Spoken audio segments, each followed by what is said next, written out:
ईद को लेकर ताज नगरी आगरा में जो अलग अलग मस्जिदों में नमाज अदा की जा रही है या शाही जामा मस्जिद नमाज अदा हो चुकी है। सुरक्षा के भी कड़े इंतजाम रखे गए थे, ड्रोन कैमरे से भी निगरानी की गई और पीस कमेटी की पहले से बैठक बना ली गई। मतलब एसीपी साहब से बात करेंगे। यहाँ पर बकरीद के त्योहार को देखते हुए जो भी गांव मस्जिद की तरफ आने वाले रास्ते हैं सभी पर हम लोगों ने ड्यूटियां लगाई थी। जैसे हमारा मदीना से रहा है की तरफ, रावतवाड़ा की तरफ, इधर से भी नमाजियों को आना था। हर जगह ड्यूटियां हम लोगों ने पुलिस फोर्स और पीएससी दल भी मिला हुआ था, उसको डिप्लॉय किया था। और ट्रैफिक के लिए भी हम लोगों ने गाड़ियों को जो हमारा फोर्ड स्टेशन है उसके पास की पार्किंग से पार करा दिया था। तो इसको नो व्हीकल जोन बना दिया था जिससे नमाजियों को कोई असुविधा नहीं। और सकुशल आज ये बकरीद की नमाज अदा हो गई है। अब इनका कुर्बानियों का दौर चलेगा जो कि आज कल और परसों 3 दिन रहेगा। उसके लिए भी हम लोगों ने जगह ड्यूटियाँ लगा रखी हैं और ये त्योहार सक्षम खत्म हो। ड्रोन कैमरे से भी निगरानी लगातार की जा रही है। हाँ, इसके पहले ही हम लोगों ने पुलिस कमेटी की मीटिंग करी थी और उसके बाद ड्रोन कैमरों से ही पूरे इलाके को सर्च किया गया था। और बिल्कुल ही हमारा लगातार कार्यक्रम चल रहा है और बढ़िया सफल हमारा त्यौहार संपन्न होगा। शाही जामा पर नमाज अदा हो चुकी है और पुलिस की जो व्यवस्था है चाक चौबंद व्यवस्था के बीच नमाज अदा की गई है। जिस प्रकार से शासन की जो गाइडलाइन है उन गाइडलाइन के अनुरूप ही जो नमाज अदा की गई और कुर्बानी का सिलसिला अभी अब शुरू होगा। Sanjay Singh, India News, Agra. ईद उल अजहा यानी बकरा ईद को बकरीद की नमाज की नमाजी हैं वो अलग अलग मस्जिदों और दरगाहों पे पहुंच रहे हैं और वहां पर बाकायदे नमाज पढ़ रहे हैं और अल्लाह ताला से दुआ भी मांग रहे हैं। नमाज खत्म हुई है, अलग अलग समय पे अलग अलग तारीखों में अलग अलग जो है ईदगाहों पर जो है नमाज अदा की जा रही है। और ऐसे में अभी जहां मैं खड़ा हूँ वो मुबारक खां शहीद दरगाह है जहां पर 7 बजे जो है नमाज पढ़ी गई है। और उसके बाद देखेंगे कि जो नमाजी हैं वो अभी मेरे ठीक पीछे हैं और ये लोगों ने अल्लाह ताला से दुआ मांगा है कि अमन चैन कायम रहे। क्या आज बकरीद की नमाज थी, इस नमाज को किस तरीके से क्या किया जाता है और कैसे क्या कुछ अल्लाह ताला से आप लोगों ने दुआ मांगी? आज ईद उल अजहा की त्यौहार है।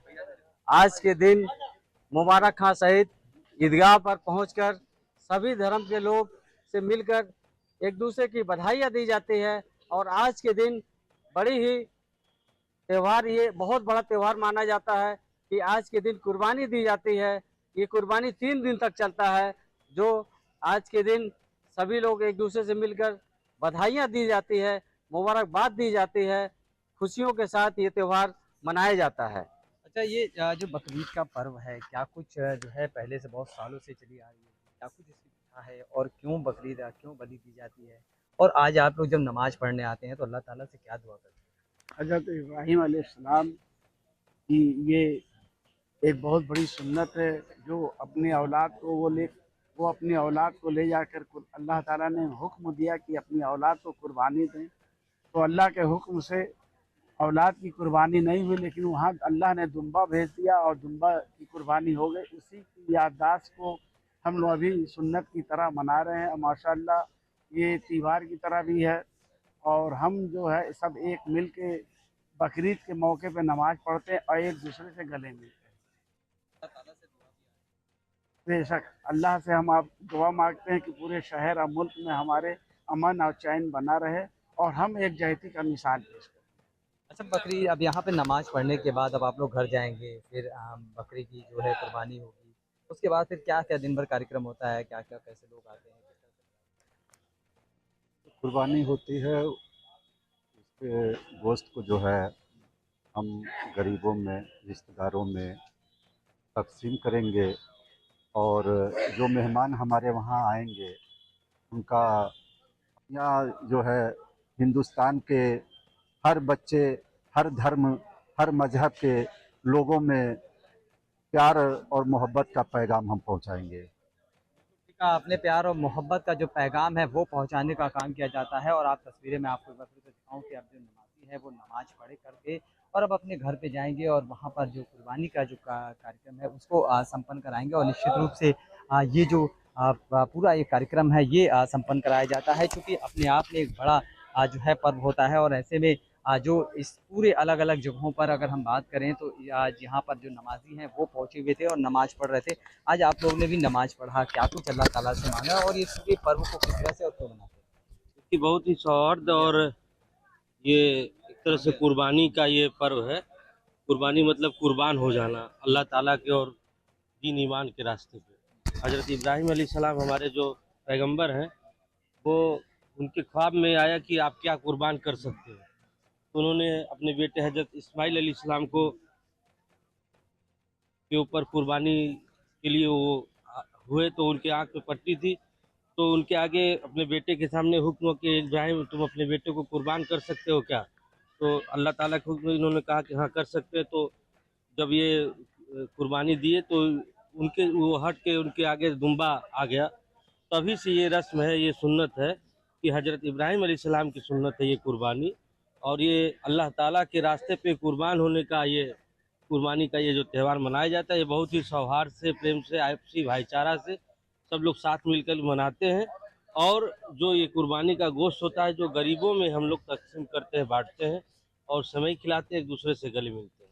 बिल्कुल ठीक कहा आपने, चूंकि ये भाईचारा का प्रेम है और निश्चित रूप से भाईचारे के इस प्रेम को लेकर के जिस तरीके से जो पहले से मान्यताएं चली आ रही हैं कि जब ये कुर्बानी होती है तो बाकायदे इस कुर्बानी में आप समझिए कि उसके 3 हिस्से लगते हैं और बाकायदे हर एक उस तक पहुंचने की कवायद है जो शायद उस चीज़ को अफोर्ड नहीं कर पाते हैं। कुछ शायद ऐसे तबके होते हैं जो इस पर्व को नहीं मना पाते हैं, तो जो अल्लाह ताला के इन लोगों के जो पहले से रस्म है उसके ज़रिए उन तक वो चीज़ें पहुँचती हैं और वो भी इस पर्व को बड़ी ही धूमधाम से मनाते हैं। और निश्चित रूप से आज इस पूरे पर्व को लेकर के हर ईदगाहों पर इसी तरीके से नमाज पढ़ी गई है और इस दौरान जो है सुरक्षा के भी पुख्ता इंतजाम थे, क्योंकि मुख्यमंत्री योगी आदित्यनाथ ने पहले ही निर्देशित कर दिया था कि किसी भी पर्व को लेकर के किसी भी तरह की कोई परेशानी नहीं होनी चाहिए। ऐसे में लगातार अधिकारी भी को लेकर अलर्ट थे।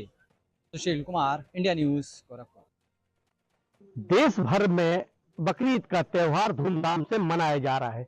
रायसेन की बात करते हैं तो रायसेन स्थित इस ईदगाह पे अभी कुछ ही समय पहले ईद की नमाज अदा की गई है। हमारे साथ कुछ नमाजी मौजूद हैं, आइए हम उनसे बात करते हैं कि किस प्रकार ये बकरीद का त्योहार शुरू हुआ। बताया जाता है कि ऊपर वाले ने जब हजरत इब्राहिम से उनके पुत्र की कुर्बानी मांगी थी, हजरत इब्राहिम की, तो उन्होंने अल्लाह की राह पर अपने पुत्र की कुर्बानी देने के लिए जब उसको बिठाला, लेकिन ऊपर वाले ने उनके पुत्र को हटाकर, उनके बेटे को हटाकर उसकी जगह मेढ़ा बिठा दिया था। तब से लेकर ये कुर्बानी का दौर चला आ रहा है। हमारे साथ कुछ नमाजी मौजूद हैं, आइए हम उनसे बात करते हैं। सर, किस प्रकार ये त्योहार मनाया जाता है? सबसे पहले तो अहले वतन हिंद को ईद उल अज़हा की दिली मुबारकबाद। ईद उल अज़हा जो है वो सुन्नत इब्राहिम, कुर्बानी जो है वो सुन्नत इब्राहिम है। हजरत इब्राहिम अलैहिस्सलाम को काफी साल के बाद उनके घर में बेटा पैदा हुआ, हजरत इस्माइल।